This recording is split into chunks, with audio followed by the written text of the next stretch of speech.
beauty in a glass.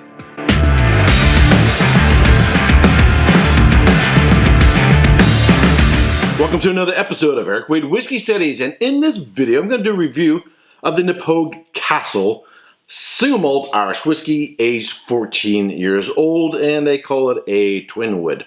But before I get into this whiskey, here are my notes about this producer and this whiskey. In 1966, Mark Edwin Andrews purchased Knappogue Castle, a 15th century castle in Ireland, which was then in ruins. He and his wife, a prominent architect, then embarked on an ambitious program of restoration in an effort to return the structure to its original state of glory and grandeur.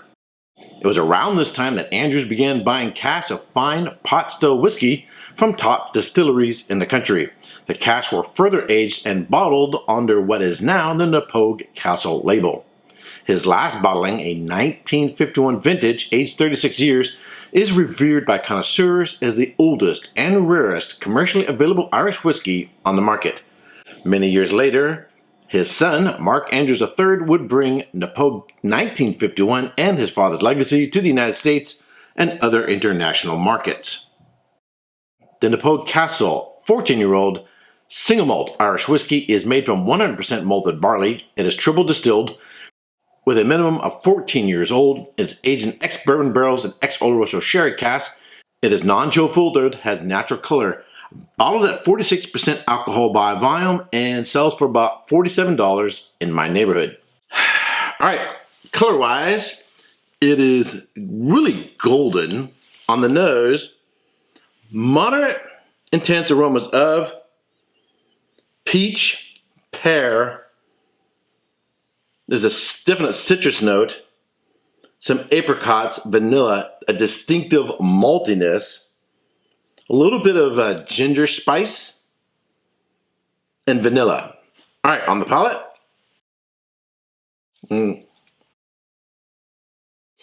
On the palate, it's slightly sweet, medium bodied, has a real nice evolution.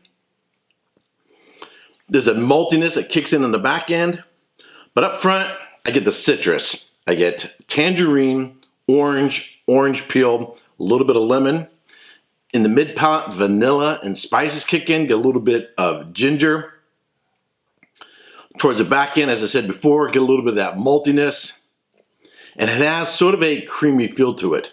It's got a really long finish. It also has some really nice floral notes, which I pick up on the nose, but also on the retro, on the return, on the retro nasal. It's really floral. This is an absolutely beautiful, elegant whiskey. Not terms I typically use of whiskeys. And it has a number of different ways you could play with this. Summertime, which we just headed out of, we're now going to fall and be heading into winter soon, can be a little challenging for whiskeys because of the high ABV, the intensity. I definitely am not, here in California where we've had a lot of 100-degree temperatures this past year, not into heavy peated, dense whiskeys. This is a perfect whiskey for summertime. In fact, it reminds me of a wine from Argentina called Tarantes, which is sort of a sweeter, floral, orange, citrus flavored wine, which sounds a lot like this. The only thing the wine doesn't have is a little bit of maltiness, of course. If you've ever had Tarantes from Argentina, then you know what I'm talking about.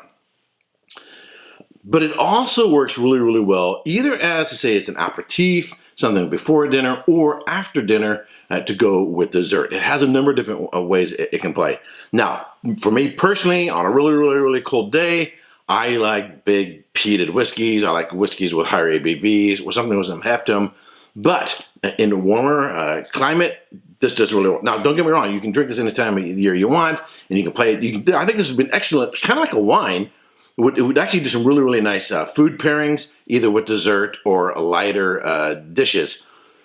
But for me personally, this is going to be more of something I would drink in springtime and warmer weathers, not so much in the cold of winter. But it's an absolutely beautiful, elegant whiskey that has a lot of development to it, a lot of complexity to it, and I really like it. I am really impressed. And It's a whiskey that doesn't break the bank, so it's got a real high quality price ratio. Now, what I'm going to give in terms of score, I'm going to go solid 90 points. A solid 90 points. A really, really beautiful whiskey that I think would be very, very versatile, either tasting on its own or doing food pairings, either with main course dishes or actually a dessert as well.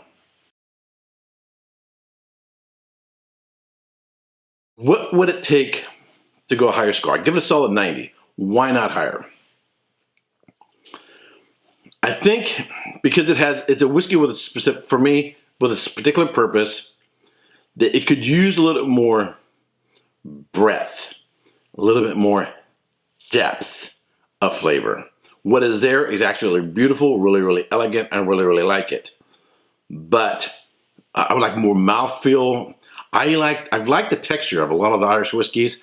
Maybe a different mouthfeel. It is a single malt, so you're not going to get the mouthfeel that you do with some of the blends, but it's really, really a beautiful whiskey.